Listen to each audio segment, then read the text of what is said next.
सन करके चांद के देती है अर्घ सोनारी।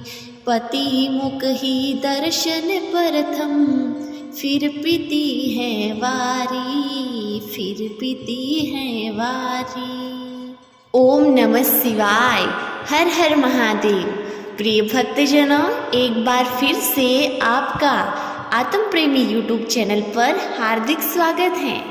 वैदिक पंचांग के अनुसार आज कार्तिक मास के कृष्ण पक्ष की चतुर्थी तिथि है और आज के दिन को करवा चौथ के रूप में मनाया जाता है। इस दिन सुहागिन महिलाएं अपने पति के लंबी उम्र के लिए व्रत रखती हैं और इस दिन महिलाएं चांद निकलने तक अन्न जल का त्याग करती हैं। साथ ही मां पार्वती, भगवान शिव और गणेश जी की पूजा इस दिन विधि विधान से करते हैं। प्रिय भक्तजनों, आप इस वीडियो में करवा चौथ के दिन सुनी जाने वाली पौराणिक कथा तथा करवा चौथ की आरती का श्रवण करेंगे। इससे पहले प्रिय भक्तजनों, आप ये जानिए कि करवा चौथ का व्रत क्यों किया जाता है और इसमें धर्म शास्त्रों में करवा चौथ का क्या उल्लेख है। पौराणिक मान्यताओं के अनुसार करवा चौथ का व्रत सबसे पहले शक्ति स्वरूपा मां पार्वती ने भगवान शिव के लिए रखा था। इस व्रत से उन्हें अखंड सौभाग्य की प्राप्ति हुई। इस दिन भगवान शिव और मां पार्वती की पूजा कर सुहागिन स्त्रियां पति की लंबी आयु की कामना करती हैं। करवा चौथ से संबंधित एक अन्य पौराणिक मान्यता यह है कि जब पांडवों के जीवन पर संकट के काले बादल मंडरा रहे थे, तब भगवान कृष्ण ने द्रौपदी को करवा चौथ व्रत रखने की सलाह दी। इसके बाद द्रौपदी ने पूरे नियम के साथ करवा चौथ की पूजा की और इस व्रत के प्रभाव से पांडवों के जीवन के सभी संकट दूर हो गए। दूसरी पौराणिक मान्यता यह है कि जब एक बार देवताओं और असुरों के बीच भीषण युद्ध शुरू हुआ, तो युद्ध में सभी देवताओं पर संकट को देखकर देवताओं की पत्नियां विचलित होने लगी। इसके बाद सभी भगवान ब्रह्मा के पास पहुँचे और उनसे गुहार लगाई। तब ब्रह्मा जी ने पत्नियों को करवा चौथ व्रत रखने के लिए कहा। सभी ने कार्तिक माह के कृष्ण पक्ष की चतुर्थी तिथि को करवा चौथ का व्रत रखा। करवा माता ने देवताओं के प्राणों की रक्षा की और सभी देवता असुरों से युद्ध में जीत गए थे। प्रिय भक्तजनों, अब श्रवण कीजिए करवा माता की कथा का। लेकिन इससे पहले आपसे निवेदन है कि अगर आप इस चैनल पर नए हैं तो चैनल को सब्सक्राइब जरूर कर लें और बेल आइकन को प्रेस कर दें, क्योंकि इस चैनल पर हर रोज अलग अलग व्रतों की कथाएं, धार्मिक कथाएं और अन्य धार्मिक जानकारी हर रोज मिलती रहेगी। इसलिए चैनल को सब्सक्राइब करें और इस वीडियो को लाइक जरूर करें। पौराणिक कथा के अनुसार एक साहूकार के 7 बेटे और एक बेटी थी। 7 भाइयों को बहन प्यारी लगती थी, आपस में बहुत स्नेह रखते थे। बहन ससुराल गई तो कार्तिक लगते ही चौथ आई। तब बहन पियर आई। बहन ने करवा चौथ का व्रत किया। सभी भाई बहन के बिना भोजन नहीं करते थे। उस दिन बहन के व्रत था। सभी भाइयों ने कहा कि बहन खाना खा ले। बहन बोली कि आज मेरे व्रत हैं, चंद्रमा को अर्घ देके ही भोजन करूंगी। भाइयों ने सोचा कि बहन पूरे दिन भूखी कैसे रहेगी। तब भाइयों ने डूंगर ऊपर जाकर घास जलाई और भाई आग के आगे चलनी से ढक दिया। भाई बोले कि बहन आकर चांद देख ले और अर्घ दे दे। बहन अपनी भाभियों को आवाज दी। भाभियां बोली कि भाई साहब, ये तो चांद आपके लिए उगा है, हमारा चांद तो रात को उगेगा। बहन तो चांद को अर्घ देके भाइयों के साथ भोजन करने लग गई। पहला ग्रास में बाल आया, दूसरे में सिवाल आया, तीसरे में बहन के ससुराल से बुलावा आया कि बेटी को जल्दी भेजो। माँ पहनने के लिए कपड़े निकाले तो काले सफ़ेद कपड़े हाथ में आते हैं। माँ कैसे भी करके बेटी को एक सोने का टक्का पला बांधकर विदा करती हैं और बेटी से कहा कि रास्ते में जो भी मिले उसके पाँव लगती जाना। जो भी तुझे अमर सुहाग का आशीर्वाद देवे उन्हें पाँव लगकर सोने का सिक्का दे देना। वह तो रास्ते में सभी के पाँव लगती गई और सभी ने उसको आशीर्वाद दिया, लेकिन किसी ने भी आशीर्वाद में ऐसा नहीं कहा कि तेरा सुहाग अमर रहेगा। ऐसा करते करते वह ससुराल पहुंची तो पालने में जेठुती सो रही थी। तब वह उससे भी पाँव लगती हैं तो वह जल्दी से चाची को अमर सुहाग होने का आशीर्वाद दे दिया। काकी जेठुती के जल्दी से पाँव लगकर सोने का सिक्का दे दिया और अपने पल्ले को गांठ बांध दी और अंदर गई तो सासू जी और परिवार वालों को रोते बिलखते देखा और अपने पति को लाश जैसे सोए हुए देखकर पति के चरणों में गिरकर बिलख बिलख कर रोने लगी। सब लोग तो उसे दूर हटाकर उसके पति को ले जाने लगे। वह तो पति का पल्ला ही नहीं छोड़े और परिवार वालों को कहती हैं कि जंगल में झोंपड़ी बना दो, मैं तो पति की सेवा करूंगी और इनके पास ही बैठी रहूंगी। लोगों ने समझाया कि मरा हुआ मुर्दा कभी जीवित होता है क्या, लेकिन वह तो मानी नहीं और पति के साथ जंगल में झोंपड़ी में रहने लगी। जेठुती के साथ सासू जी रोज रोटी भेज देते थे। ऐसे करते करते वापिस थोड़े दिन बाद मार्गशीर्ष माह की चौथ आई।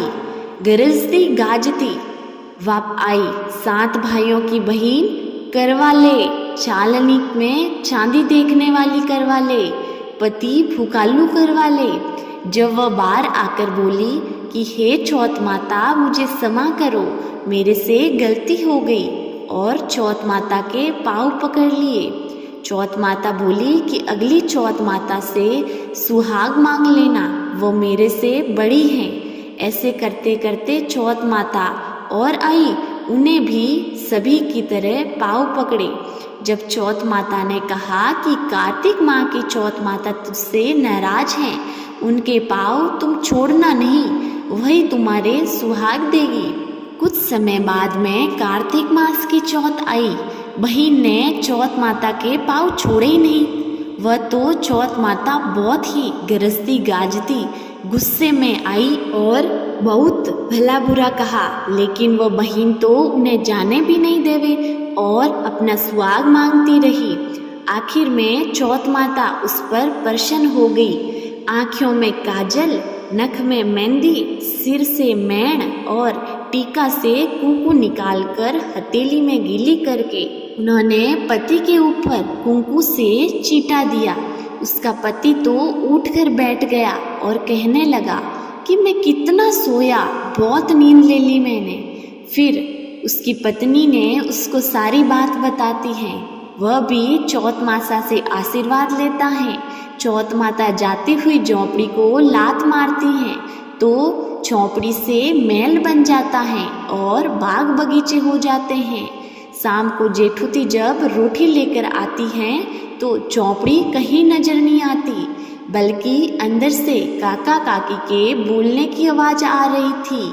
वह घर जाकर कहती हैं तो घर पर किसी को विश्वास नहीं होता है।